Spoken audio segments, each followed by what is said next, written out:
Assalamualaikum warahmatullahi wabarakatuh. Kita akan membahas mengenai sikap dan kepuasan kerja. Pertama kita akan membahas mengenai sikap. Apa itu sikap? Sikap itu adalah perasaan suka atau tidak suka mengenai suatu objek, orang, atau peristiwa.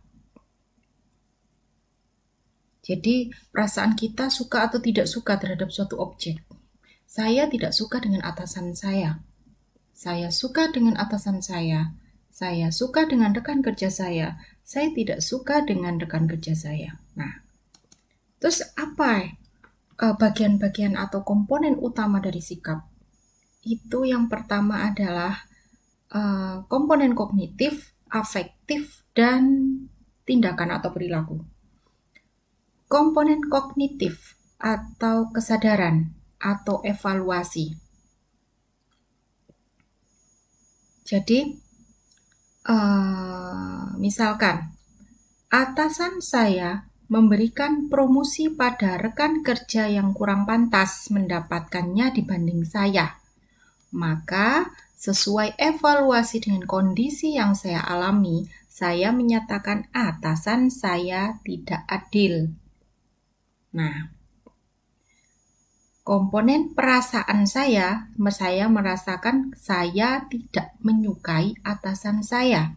Jadi, komponen kognitifnya, kondisi yang saya evaluasi berdasarkan realita bahwa atasan saya itu tidak adil karena memberikan promosi pada orang yang kurang pantas dibandingkan dengan saya. Saya merasa atasan saya tidak adil. Namun kalau misalnya komponen afektif atau berupa perasaan atau sama dengan perasaan itu merasa berarti dari hasil kondisi itu saya merasa saya tidak menyukai atasan saya. Dari saya sadar, saya evaluasi atasan saya memang tidak adil, kemudian saya tidak sehingga saya tidak menyukai atasan saya, sehingga saya bisa berperilaku saya keluar saja dari pekerjaan.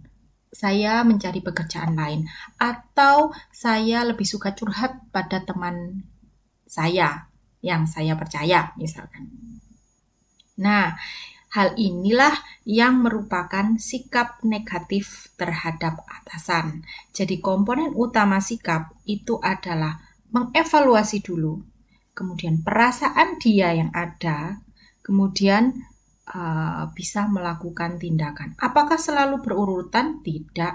Kadang seseorang bisa saya merasa tidak menyukai atasan saya. Saya merasa kalau dari sekilas saya melihat saya tidak menyukai atasan saya, kemudian saya melakukan evaluasi, bisa jadi seperti itu, baru saya melakukan tindakan. Atau saya sudah melakukan tindakan dulu seperti biasanya, kemudian baru timbul perasaan setelah saya mengenal, baru timbul perasaan kalau saya tidak menyukai atasan saya. Baru saya merasa kalau saya mengevaluasi, atasan saya itu tidak adil kepada saya, misalkan. Nah, ini ada hubungan yang timbal balik gitu, maksudnya bisa komponen afektif, perasaan dulu baru kita mengevaluasi, kemudian atau mungkin juga kita berperilaku, kemudian baru mengevaluasi. Nah, seperti itu. Ini arah panah menunjukkan demikian. Jadi adalah komponen utama sikap itu yaitu komponen kognitif yang berupa evaluasi, komponen afektif yaitu perasaan, dan komponen tindakan atau perilaku. Nah, pertanyaannya, apakah sikap negatif kita, misalnya terhadap atasan, akan selalu berhubungan dengan tindakan kita? Saya tidak suka dengan A, misalkan. Apakah tindakan saya akan juga berbeda kepada A? Nah, itu belum tentu. Atau apakah sikap itu akan selalu diikuti oleh tindakan atau perilaku? Belum tentu. Tergantung apa? Ada variabel yang memperkuat hubungan antara sikap dan perilaku. Kadang orang itu memang sikap saya nggak suka dengan perusahaan di mana tempat saya bekerja. Tapi perilaku atau tindakan saya menunjukkan saya tetap di situ. saya tetap kerja di situ, saya tetap bekerja di perusahaan saya. Nah, berarti sikapnya tidak berkorelasi dengan tindakannya. Nah, ini hubungan ini ada memperkuat hubungan antara sikap dan perilaku atau tindakan, yaitu apakah sikap selalu mengikuti perilaku? Tadi nggih. Terdapat variabel moderasi yang menguatkan antara hubungan sikap dan perilaku. Apa itu? Pentingnya sikap itu sendiri yang mencerminkan nilai fundamental atau nilai yang kita hargai. Contohnya seperti apa? Jadi, saya tidak suka dengan atasan saya, tapi saya memegang nilai-nilai yang sudah saya percayai. Kalau sama atasan yang lebih tua, orang yang lebih tua, kita tetap harus hormat. Kita harus tetap baik sama dia. Maka meskipun kita nggak suka sama dia, saya nggak suka sama atasan saya, maka perilaku saya itu tetap baik. Jadi bahkan atasan saya tidak mengetahui kalau saya tidak menyukai dia. Nah, jadi begitu. Kemudian yang kedua, korespondensinya, penyampaian maksud terhadap perilaku. Sikap spesifik cenderung memprediksi perilaku spesifik dan sebaliknya. Maksudnya bagaimana? Jika kita ingin memproyeksi perilaku seseorang, maka tanyalah langsung secara spesifik. Jadi sikap spesifik cenderung memprediksi perilaku spesifik.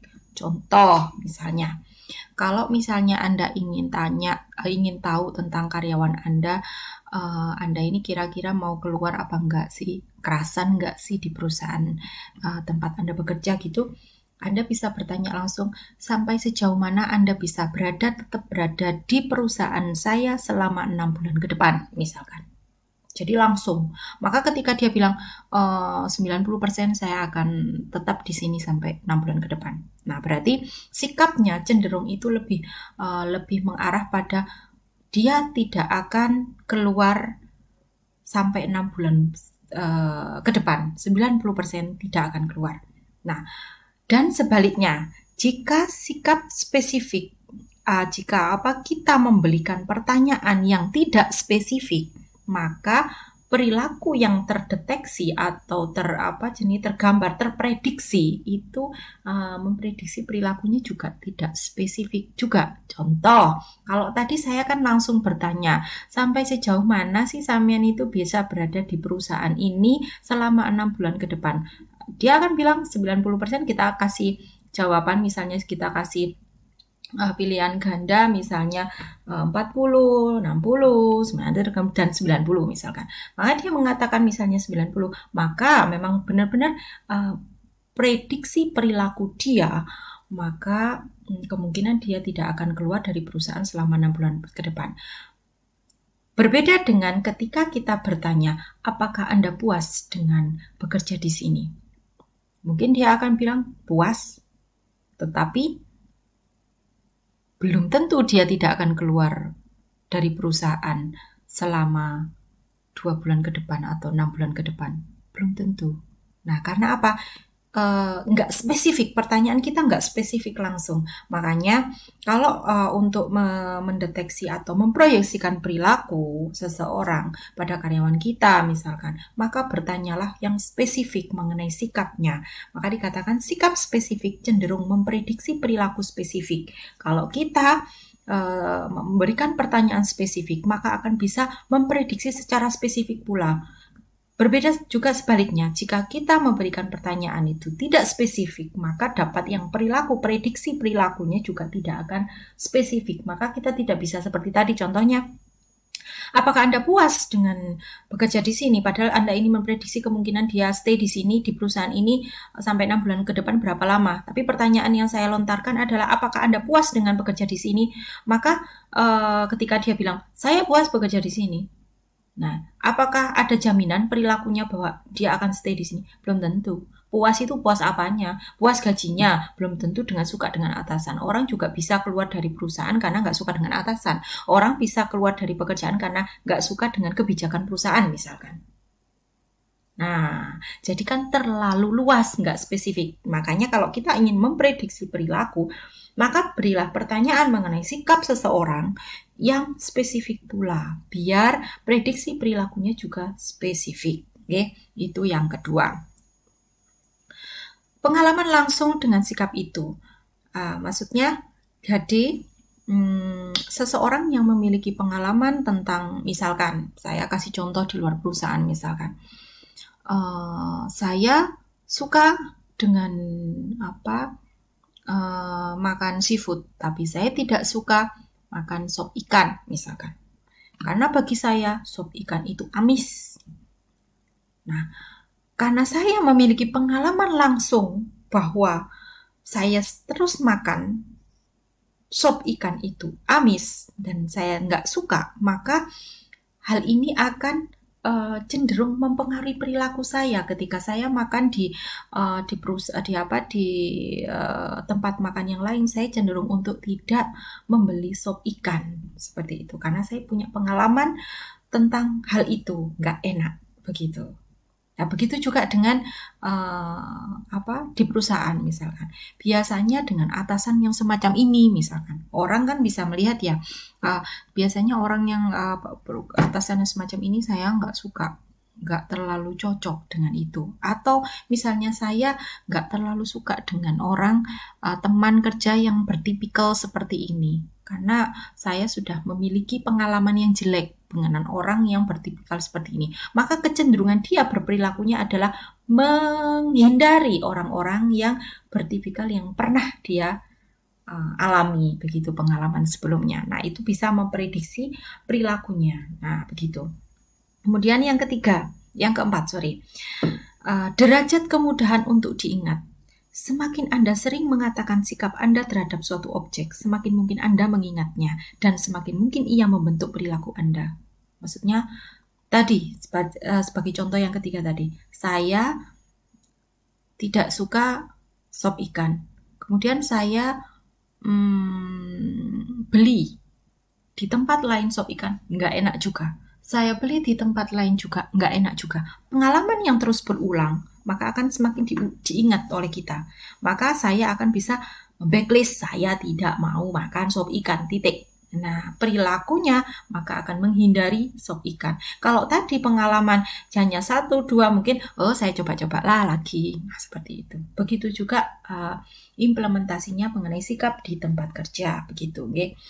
Kemudian, tekanan sosial. Tekanan sosial itu juga bisa mempengaruhi hubungan antara sikap dan juga perilaku. Contohnya seperti apa?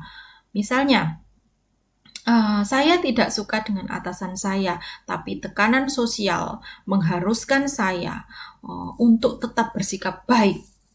Orang-orang di sekeliling saya mewajibkan saya untuk bersikap baik. Kalau nggak gitu, saya bisa misalnya dicemooh banyak orang atau dicemooh oleh kelompok kita sendiri, misalnya teman-teman saya bisa memarahi saya dan sebagainya. Sehingga karena tekanan sosial yang diberikan kepada saya, maka meskipun saya tidak suka dengan atasan saya, atau meskipun saya tidak suka dengan teman saya, maka saya akan tetap baik sama dia. Nah, seperti itu. Karena tekanan dari pihak luar kepada saya. Itu juga bisa mempengaruhi hubungan antara sikap dan perilaku. Okay. Sikap kerja yang menjadi perhatian dalam perilaku organisasi. Sikap kerja itu kan banyak, nggih. Contoh sikap, maksudnya sikap itu kan banyak. Sikap kerja itu kan banyak. Nah, yang menjadi perhatian dalam perilaku organisasi yang sering dibahas di dalam penelitian maupun buku-buku itu adalah tentang sikap kita mengenai dukungan organisasi yang dirasakan. Organisasi itu mendukung saya apa enggak sih? Mendukung karir saya apa enggak sih? Nah, komitmen organisasi, tentang keterlibatan kerja, sejauh mana kepedulian saya terhadap pekerjaan saya yang saya lakukan, kepuasan kerja, nah seperti itu. Nah, ini adalah kepuasan kerja adalah merupakan salah satu sikap. Nah, kalau tadi sikap itu kan perasaan suka atau tidak suka terhadap suatu pekerjaan, misalkan. Nah, kalau kepuasan ini adalah perasaan positif, berarti perasaan suka tentang pekerjaan. Okay. Kalau sikap tadi bisa suka, bisa tidak suka. Tapi kalau puas itu lebih ke perasaan positif, perasaan suka tentang suatu hal atau pekerjaan dalam hal ini. Nah, Nah, sekarang kita bahas tentang kepuasan kerja. Kepuasan kerja merupakan perasaan positif kita terhadap pekerjaan kita. Nah, bagaimana cara mengukur kepuasan kerja? Cara mengukur kepuasan kerja ada dua macam. Dengan cara misalkan mengabaikan semua faktor, langsung bertanya langsung, kamu puas nggak sih kerja di perusahaan kita? Hmm, Misalkan, kamu puas nggak sih? Nah, kepuasan itu kan banyak, jadi semuanya dicampur jadi satu pertanyaan. Misalnya ini saya kasih contoh. Dengan mempertimbangkan semua hal, seberapa puas Anda dengan pekerjaan Anda? Nah, puas nggak sih? Nah, gitu nggih. Jadi, menjumlahkan semua faktor dalam satu pertanyaan. Yang kedua, kita bisa mengidentifikasi sejumlah aspek pekerjaan dan menjumlahkan semua aspeknya. Misalkan, aspek pengawasan, kita bisa bertanya, apakah kamu puas dengan pengawasan yang dilakukan itu? Gaji juga dilihat, ditanya dulu tentang gaji, seberapa puas kepuasan dia terhadap gaji. Peluang promosi juga, hubungan dengan atasan, berapa puas dengan hubungan itu. Hubungan dengan rekan kerja bagaimana? Nah, lingkungan kerja kita bagaimana? Seperti itu, lingkungan perusahaan kita gitu. Nah, ini dari semua kepuasan-kepuasan itu kita tambahkan.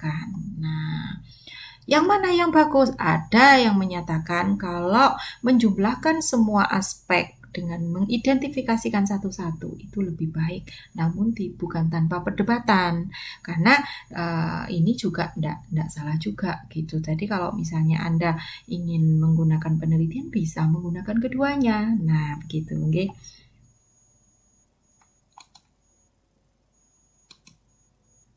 Kemudian, sebab-sebab utama kepuasan. Apa sih yang membuat orang puas itu banyak hal.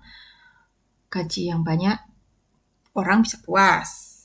Lingkungan kerja yang menyenangkan, puas. Banyaknya keragaman, kemarin kita sudah membahas tentang keragaman, puas juga. Nggak ada diskriminasi. Kemarin pertanyaannya banyak diskriminasi. Nah, ternyata Anda kan juga tidak suka dengan diskriminasi kan. Ketika perusahaan memberikan strategi keragaman yang tidak ada diskriminasi antara satu individu dengan individu yang lain, maka Anda juga akan merasa puas. Nah, seperti itu. Kepuasan juga bisa disebabkan oleh kemandirian. Misalnya Anda bisa memberikan bisa melakukan sesuatu, bisa mengambil keputusan mengenai kendali, misalnya bisa mengambil keputusan tertentu, memiliki kewenangan tertentu gitu, bisa melakukan sesuai apa yang Anda inginkan, bisa berkreativitas begitu. Interdependensi ini berkaitan juga nggih, interaksi dengan rekan kerja. Nah, baik interaksi yang baik dengan rekan kerja juga ini interaksi dengan atasan, ini dukungan sosial juga begitu, umpan balik juga demikian. Umpan balik itu seperti apa? Misalnya saya bekerja dengan baik, tetapi kan saya tidak tahu kalau saya ini bekerja dengan baik nggak sih dinilai dari atasan, maka akan ada harapan bagi saya untuk penilaian daripada atasan. Atasan itu menilai saya itu baik apa enggak sih? Nah, ada umpan balik. Satu contoh misalkan, Anda saya kasih kuis tapi nggak kasih nilai, mungkin Anda akan mikir, ini kuis saya itu dapat banyak apa dapat jelek apa dapat bagus kah? Nah, ketika Anda mengatakan, oh saya dapat bagus, berarti apa yang saya lakukan kemarin, belajar giat, saya tidak sia-sia. Kalau misalnya nilainya jelek, Anda bisa mengatakan kalau berarti usaha saya kurang maksimal, begitu. Nah, itu adalah umpan balik juga diperlukan. Nah, seperti itu. Itu juga bisa menyebabkan kepuasan. Nah, sekarang kita bicara tentang dampak kepuasan kerja. Apa sih dampak kepuasan kerja? Nah, orang kalau puas itu bisa mengungkapkannya ketidakpuasannya itu ada 4 misalkan. Misalkan dia setia. Contohnya bagaimana? Jadi sekarang misalkan gaji saya dipotong, kemudian bonus tidak ada karena kondisi COVID misalkan. Tapi saya tetap stay di perusahaan itu. Nah, meskipun ada tawaran di perusahaan lain dengan gaji yang lebih tinggi lah, meskipun nggak sebanyak yang dulu, tetapi yang jelas lebih tinggi dari perusahaan saya sekarang di tempat saya bekerja. Namun saya tetap berada di perusahaan saya. Saya setia dengan perusahaan saya. Karena apa? Saya yakin mungkin sekarang lagi peralihan, nanti juga kondisi membaik. Saya yakin manajemen akan memperhatikan tentang gaji karyawan lagi, begitu. Jadi kesetiaan. Kemudian ada juga bisa dengan menyuarakan. Saya protes, saya memahami misalkan, kalau sekarang pandemi COVID misalkan, maka gaji saya juga akan diturunkan. Tapi ya turunkannya ya yang manusiawi gitu misalkan. Saya bisa protes, menyuarakan ke perusahaan saya. Atau saya bisa karepmu, kamu gaji seberapa, ya wes sakarepmu. Sudah jengkel, sudah males mengurusi itu, disuarakan nggak digubris, diprotes nggak didengar, ya wes sakarpe gitu. Akhirnya bisa keluar daripada perusahaan, keluar dari perusahaan, mencari perusahaan lain yang memiliki gaji yang lebih tinggi dibanding tempat saya bekerja sekarang. Nah, itu dampak ketidakpuasan. Nah, jadi orang nggak puas itu bisa keluar, bisa protes, bisa tetap diem aja setia, bisa juga dengan sakarepmu mengabaikan saja. Biarkan ada permasalahan ini, permasalahan itu, diabaikan. Nah, mungkin juga diabaikan juga sakarepe. Yang penting aku datang, kerja ya embuh, nih itu juga diabaikan. Kerjanya apakah baik atau tidak, ya embuh, pokoknya saya tetap fingerprint tetap. Nah, seperti itu. Waktunya pulang tetap pulang, tetapi saya ya malas-malesan atau apa. Jadi kecenderungan untuk destruktif. Kalau ini ke arah konstruktif, masih membangun. Orang setia menyuarakan, orang mengkritik itu kan berharap ada perbaikan yang diberikan oleh perusahaan. Jadi artinya ada ke arah peningkatan pekerjaan, peningkatan daripada kondisi saat ini, bersikap membangun. Namun kalau mengabaikan dan keluar itu bersifat destruktif atau merusak. Artinya apa? Kalau jadi mengabaikan, terserah mau ada apa-apa saya nggak ngurus. Ada mau apa? Misalnya ada saya seharusnya datang harus jam 7, saya tetap aja datang jam 8 misalnya, seperti itu, seperti biasa. Padahal di situ diperlukan tenaga saya, keahlian saya untuk saya berangkat jam 7 misalkan. Tapi saya nggak ngurus gitu. Saya tetap sesuai dengan ini saya jam 8. Nah, seperti itu. Jadi ke arah destruktif. Kemudian dampak kepuasan kerja yang lain apa? Kinerja. Orang puas, maka orang akan mau termotivasi. Motivasi itu apa sih? Kemauan untuk melakukan upaya yang tinggi. Jadi dia mau melakukan upaya yang lebih. Gitu. Kalau orang puas, oh saya mau melakukan upaya yang lebih, saya nggak hitungan. Maka kinerjanya juga biasanya akan tinggi. Nah, kinerja yang tinggi biasanya akan diberikan dari feedback daripada perusahaan, itu ada ganjaran atau imbalan upah, bonus misalkan. Ganjaran itu bisa berupa intrinsik dan ekstrinsik. Kalau intrinsik ya gaji, upah, bonus kayak gitu ya, bonus seperti itu dalam bentuk uang misalkan. Tapi kalau ganjaran ekstrinsik, pengakuan, penghargaan, nah itu adalah ganjaran. Lah, kinerja yang baik. Kalau kita berkinerja yang baik, biasanya perusahaan memberikan ganjaran baik intrinsik maupun ekstrinsik. Nah, ganjaran yang dipersepsikan adil atau wajar bagi karyawan itu mengarah pada kepuasan. Contoh misalnya, saya kinerjanya kemarin bisa misalnya target penjualan saya itu 500. Ternyata kemarin meskipun kondisi pandemi ini penjualan saya bisa 750.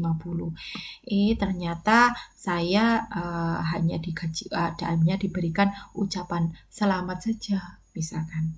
Ucapan apresiasi saja. Nggak ada bentuk uang misalkan padahal saya butuh uang, bagi saya itu nggak wajar, nggak adil.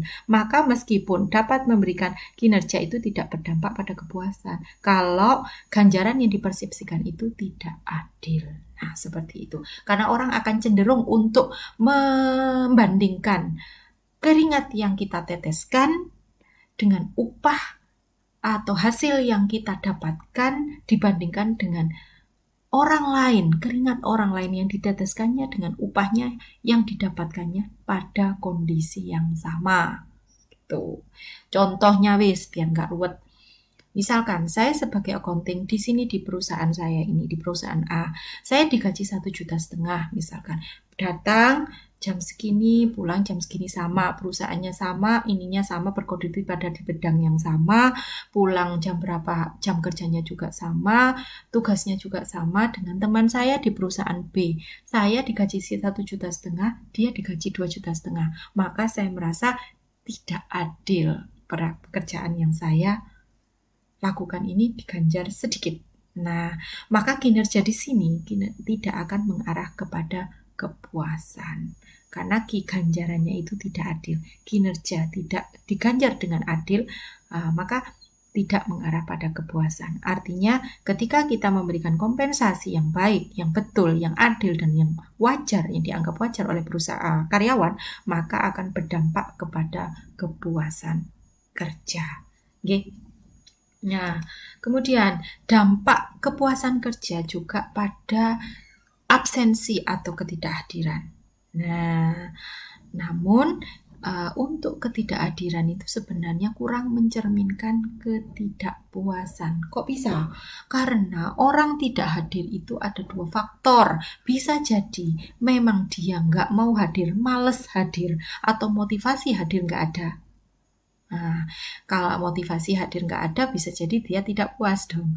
Namun kalau kemampuan hadirnya yang nggak ada, contohnya sakit, dia nggak bisa berangkat kerja. Nah, apakah ini bisa memprediksi ketidakpuasan? Tidak. Jadi orang yang tidak hadir itu belum tentu orang yang tidak puas. Bisa jadi dia sakit. Nah, begitu. Maka dikatakan bersifat spontan dan kurang mencerminkan ketidakpuasan. Berbeda dengan kalau orang itu keluar dari pekerjaan. Orang biasanya keluar dari pekerjaan itu besar kemungkinan karena ketidakpuasan. Besar kemungkinan loh ya, bukan berarti selalu. Nah, bisa juga orang keluar dari pekerjaan saya puas dengan itu, tapi karena ikut suami jadi keluar. Nah, beda lagi. Nah, besar kemungkinan. Nah, ini ya. Kemudian dampak juga kepuasan itu adalah pada perputaran tenaga kerja. Orang yang tidak puas, orang yang terus kemudian berpikir untuk meninggalkan pekerjaan, maka biasanya dia juga akan benar-benar meninggalkan pekerjaan. Jadi orang yang tidak puas terus kepikiran keluar dari pekerjaan, misalnya saya accounting tadi sama accounting di tempat teman saya bekerja, kok saya dapat 1,5 juta, dia kok dapat 2,5 juta, saya tidak puas, saya mencari tempat yang lain. Berarti saya berpemikiran untuk meninggalkan pekerjaan. Saya hunting, maka saya masukkan lamaran. Aktualnya biasanya memang benar-benar keluar dari pekerjaan. Nah, seperti itu. Oke. Kemudian, dampak daripada kepuasan kerja yang selanjutnya adalah pada kepuasan pelanggan. Kok bisa? Karyawan kita kalau puas, maka melayani pelanggannya juga baik. Mukanya juga nggak cemberut, mukanya riang, termotivasi untuk benar-benar memberikan pelayanan yang baik. Ini terutama pada lini depan ya, kayak misalnya customer service, misal seperti itu, marketing, nah seperti itu. Kalau dia puas, maka dia akan memberikan lebih pada pelanggannya gitu. Maka akan ada kepuasan pelanggan dan loyalitas pada pelanggan. Nah, pekerja lini depan itu apa sih? Yang memiliki kontak teratur dengan pelanggan. Contoh customer service tadi nggih, marketing tadi nggih. Nah, seperti itu. Nah, ini adalah kajian tentang sikap dan kepuasan kerja. Mudah-mudahan bermanfaat. Ada kurang lebihnya, saya mohon maaf yang sebesar-besarnya. Saya akhiri. Wassalamualaikum warahmatullahi wabarakatuh.